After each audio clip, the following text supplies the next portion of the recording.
The Beijing Hour from China Radio International. Let's open a window to the world together.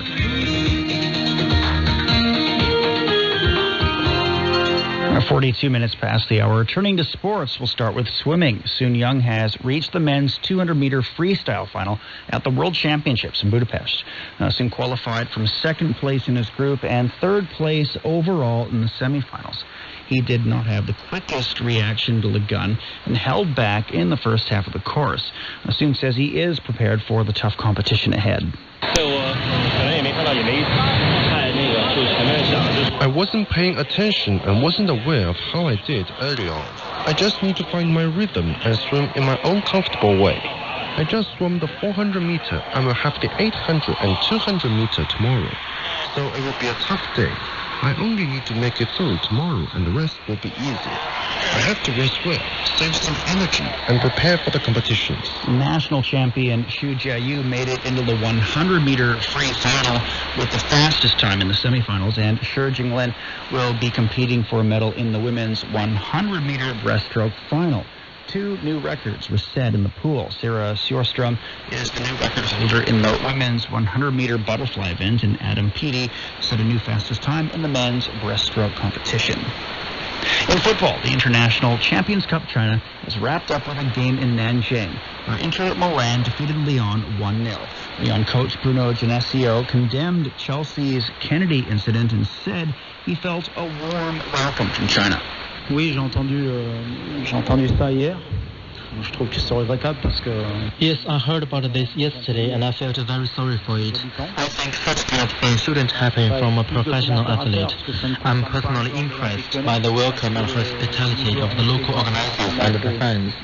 It is not suitable for a visitor or guest to do that kind of thing to the hosts. Apart from this, I don't have any more comment on this incident. Inter coach Luciano Spalletti is equally impressed and appreciative of the love received in China. Veramente It's been a long time since we last saw such passionate fans outside Italy. Now I understand why so many players are coming to China and playing in Chinese clubs, as there are such passionate fans based here, which other places cannot compare. In my country, we don't see so many people with such big enthusiasm for football anymore. It's also very understandable why more and more investors are involved in Chinese football, because in this country, football is really developing fast. Spalletti also said that the team's captain, Mauro Icardi, will not be rushed back from his injury, and they're still looking for new additions to the squad. Elsewhere in football, Kamar Lawrence has sent Jamaica into the CONCACAF Gold Cup final with a late free kick that helped the squad defeat Mexico 1-0. Jamaica will be making its second straight appearance in the Gold Cup final. Last time they lost to Mexico. Awaiting Jamaica is the United States, which earlier got past Costa Rica 2-0. The showdown is set for Wednesday night local time in California. Well, back to Mexico, and Javier Hernandez sat out the Gold Cup, having played in the Confederations Cup earlier in the month. The strikers officially switched from Leverkusen to the Premier League's West Ham. His debut will likely come in West Ham's opening Premier League fixture against another one of his old clubs, Manchester United.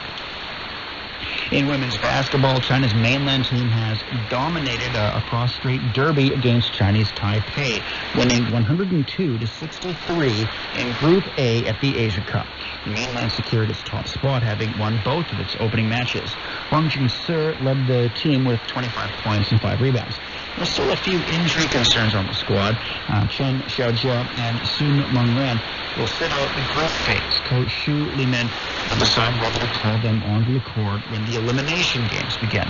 They still have to play a last group game that will be against North Korea tonight. Meantime, the men's teams are participating in a series of friendlies in the upcoming weeks. Team Blue will host New Zealand, Angola, and Lithuania in Kunshan starting this weekend as they warm up for the Asia Cup next month. Team Red is taking on the same opponents as Sichuan later on in the week. Major League Baseball, the Chicago White Sox have beaten their crosstown rivals, the Chicago Cubs, by a score of 3-1 in today's lone early game. And that'll be the first of 13 on the schedule. Another 5 games are recently underway. That includes Oakland at Toronto, Houston at Philadelphia, and Cincinnati at Cleveland.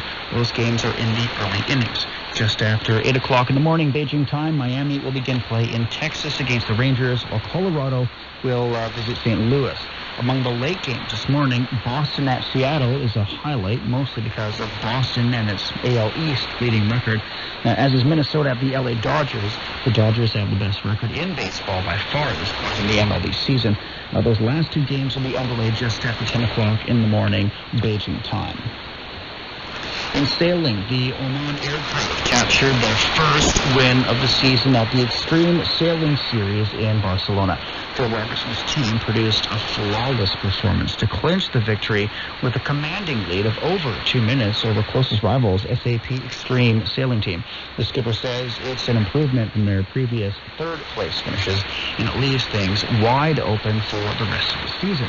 Yeah, so obviously we came into this event with a whole string of thirds on the board, and we wanted to move out of there, and we didn't really care which way, but obviously we wanted the top, and we managed to do that. So here we are with first, and closed up in the leaderboard as well, which was nice, having the other two boats a little further down. Well, SAP moved to the top of the scoreboard, but just 10 points separate the top four teams ahead of the final double-point scoring race in Hamburg next month.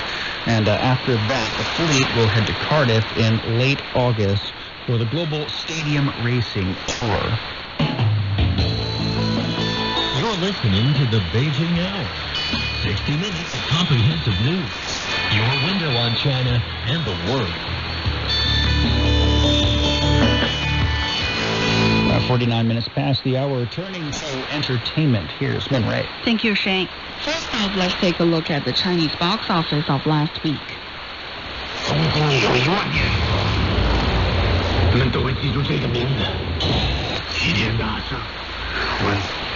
Wukong continued to leading the way, bringing in $33 million, taking its 11-day total to $91 million.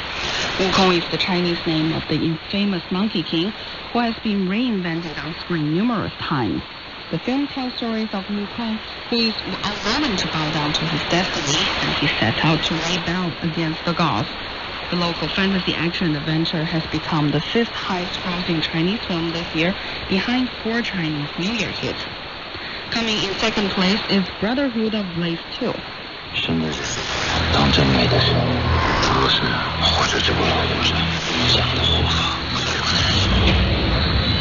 Brotherhood has stayed atop the charts since its Wednesday opening, with almost 26 million from its first 5 days. The martial arts film has surpassed the final gross of its 2014 predecessor.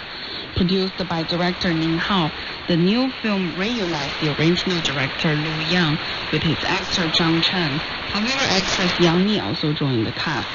Coming in third place is Universal and Illumination's Despicable Me 3 with $21 million. The animation has become the 8th highest-grossing non-Chinese film this year, with $134 million in revenue after 17 days. Local comedy Father and Son, 父子雄兵, debuted in fourth with $12 million from its 3-day opening weekend, starring Da Pang and Fang Wei. Coming in number 5 is local adult animation Da Hu Fa with $6 million. Overall, last week's box office shrank by some 21% week-on-week, reaching a new low in July. And outside the top 10, Transformers The Last Knight finished its 1-month run on Sunday as the top 10 highest-grossing film of all time, but still behind its predecessor, Transformers 4. More high-profile Chinese blockbusters will be delivered this week, including The Founding of an Army, which is